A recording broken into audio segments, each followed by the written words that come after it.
Thank you, Tony. Now, today's rainfall has already caused problems in some of the typical flood-prone areas, and things may only get worse as the evening goes on. Our pinpoint weather team coverage continues now live from Providence with Eyewitness News reporter Susan Campbell. Shannon and Mike, we've seen some minor street flooding all over the area today. If you take a look here on Water Street in Providence, even this area, there's a little minor street flooding because the rain is coming down faster than the water can drain. When it rains on Chapin Avenue, there's nowhere for the water to go.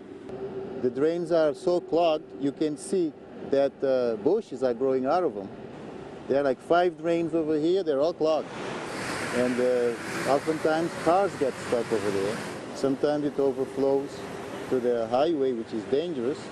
Though many people who live nearby feel like Chapin Avenue is neglected, a crew showed up to clean out storm drains while we were on scene. It's coming out. We found another crew on Pleasant Valley Parkway fighting through roots, leaves, mud, and trash.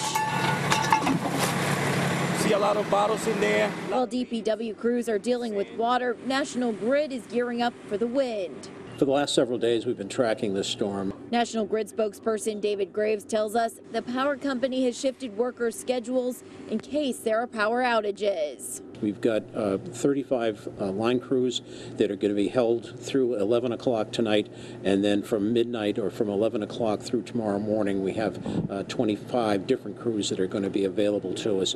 These kinds of storms are the things that we prepare for year-round. We do not only actual events, but also drills throughout the year to make sure that all of the departments are in sync, ready to go, ready to move, hit the road, and make those restorations when we can. If your power does go out tonight, National Grid wants you to give them a call just to make sure they're aware of the problem. Coming up new at 6, we're taking a look at how RIDOT's network of cameras is helping drivers weather the storm.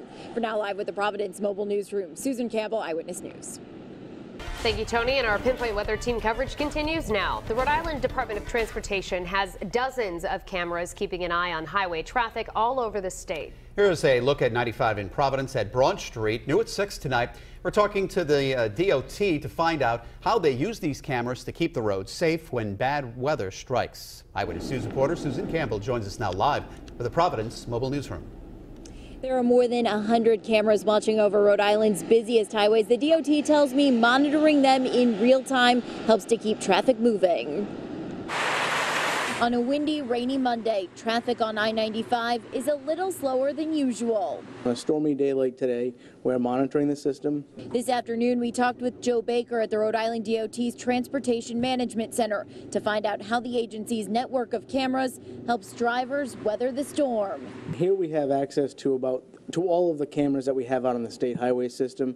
Up between 115 and 130 are running each and every day. If there's an incident, we want to clear that congestion as quickly as possible so that everyone who's trying to get where they're going can get there as much on time as they can. And also we want to try to prevent any secondary or tertiary incidents from occurring. Highways, of course, not the only concern during a storm. A spokesperson for National Grid tells us the power company has realigned schedules to make sure extra crews are ready in case the power goes out.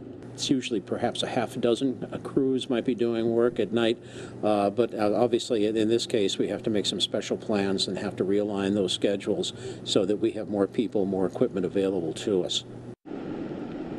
At last check, National Grid was reporting 4 outages affecting 72 customers. Live with the Providence Mobile Newsroom, Susan Campbell, Eyewitness News. Our coverage of this pinpoint weather alert continues. Tony will have his full Futurecast in less than 15 minutes. Plus, we'll have another update on Eyewitness News at 6:30 over on Fox Providence.